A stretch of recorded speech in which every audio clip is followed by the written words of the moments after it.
मैं दार्शनिक नहीं हूं, लेकिन इतना अवश्य कहूंगा कि विस्थापितों का शहर दिल्ली सांस लेने के लिए तड़प रहा है। दिल्ली का दम घुट रहा है, दिल्ली मर रही है। गुरुग्राम खत्म होने के लिए ही बसा है। नोएडा और ग्रेटर नोएडा बरसों तक विकास की दौड़ में एनसीआर में आगे दौड़ते रहेंगे, बहुत आगे। इतना आगे कि आने वाली पीढ़ियां यह भी भूल जाएंगी कि किसी दौर में गुरुग्राम और नोएडा, ग्रेटर नोएडा के बीच में तुलना भी की जाती थी। यही भविष्य है, यही तथ्य है, यही सत्य है। इसे मैंने जितनी सरलता से कह दिया, उतनी ही कठिनाई से साबित किया है।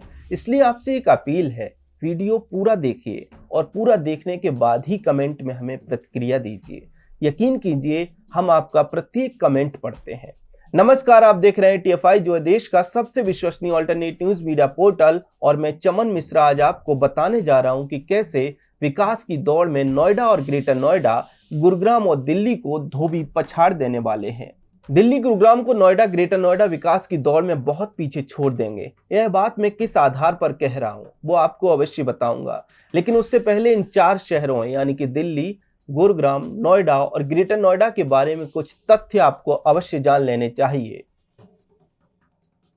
महाभारत के अनुसार दिल्ली को पांडवों ने इंद्रप्रस्थ के नाम से बसाया था। जातकों के अनुसार इंद्रप्रस्थ 7 कोस के घेरे में बसा हुआ था। पांडवों के वंशजों की राजधानी इंद्रप्रस्थ कब तक रही यह निश्चय पूर्वक नहीं कहा जा सकता, किंतु पुराणों के साक्ष्य के अनुसार परीक्षित तथा जनमेजय के उत्तराधिकारियों ने हस्तिनापुर में भी बहुत समय तक अपनी राजधानी रखी थी। मौर्य काल में दिल्ली या इंद्रप्रस्थ का कोई विशेष महत्व नहीं था, क्योंकि राजनीतिक शक्ति का केंद्र उस समय मगध था।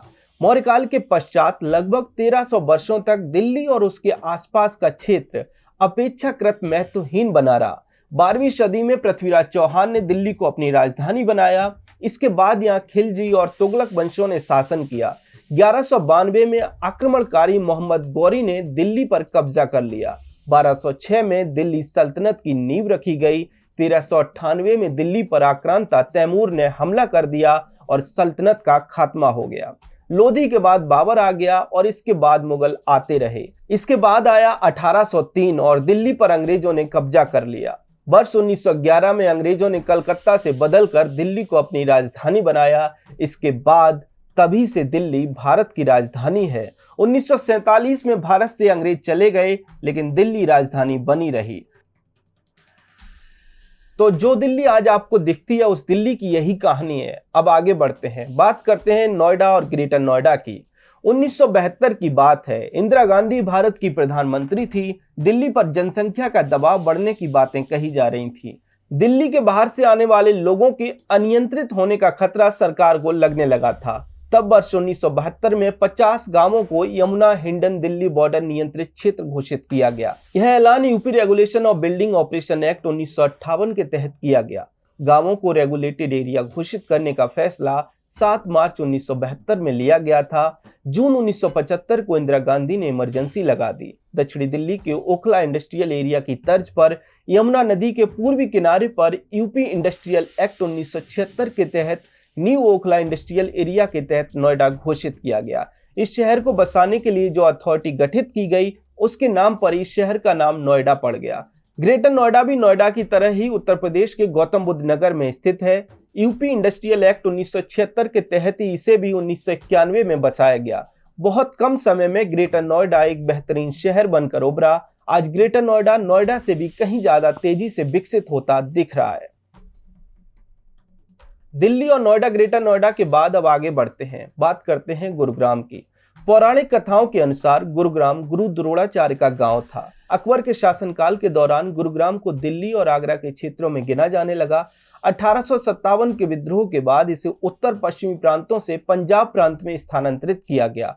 1861 में जिला, जिसमें गुरुग्राम का हिस्सा था, का पुनर्गठन 5 तहसीलों में किया गया। गुड़गांव, फिरोजपुर, झिनका, नूह, पलवल और रेवाड़ी, और आधुनिक शहर गुड़गांव तहसील के नियंत्रण में आया। 1947 में गुड़गांव पंजाब राज्य के अंतर्गत आ गया। 1966 में हरियाणा राज्य के निर्माण के साथ यह हरियाणा में शामिल हो गया।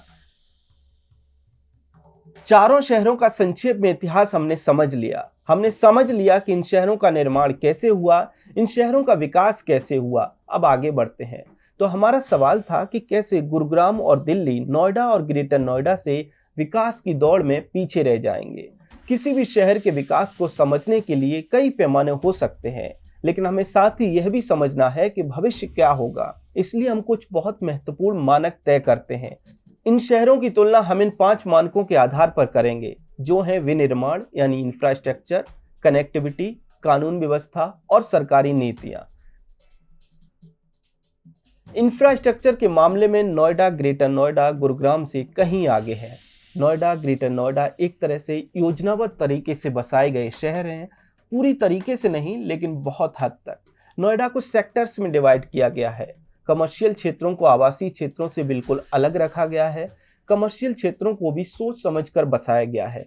सभी सेक्टर्स या फिर ब्लॉक्स में पार्क स्थापित किए गए हैं। इसी तरह से आवासीय क्षेत्रों में भी व्यवस्था बनाई गई है।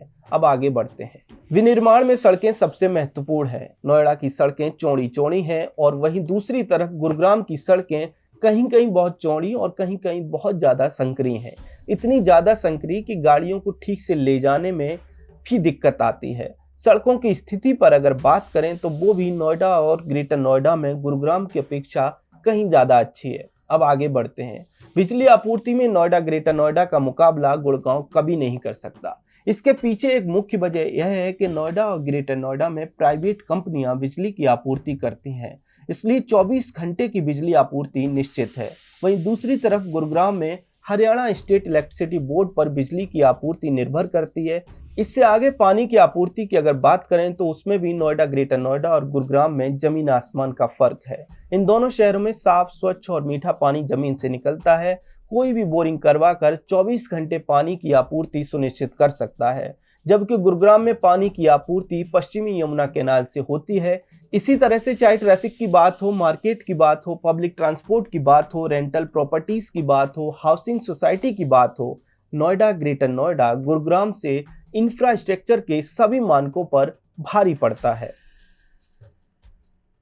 इंफ्रास्ट्रक्चर के बाद अब हम बात करेंगे कनेक्टिविटी की। कनेक्टिविटी के मामले में अभी तक गुरुग्राम को एक विशेष लाभ इंदिरा गांधी एयरपोर्ट का था। दिल्ली एयरपोर्ट गुरुग्राम के ज़्यादा नज़दीक है। इस कारण से बहुत सी कंपनियों ने अपने ऑफिस गुरुग्राम में खोले, लेकिन अब यह बदलने जा रहा है। जेवर एयरपोर्ट गुरुग्राम के इस इकलौते लाभ को भी छीन लेगा। विशाल जेवर एयरपोर्ट नोएडा, ग्रेटर नोएडा को कनेक्टिविटी के क्षेत्र में बहुत आगे कर देगा। सड़क से जुड़े होने की बात करें तो उसमें तो पहले से ही नोएडा, ग्रेटर नोएडा गुरुग्राम से काफ़ी आगे है।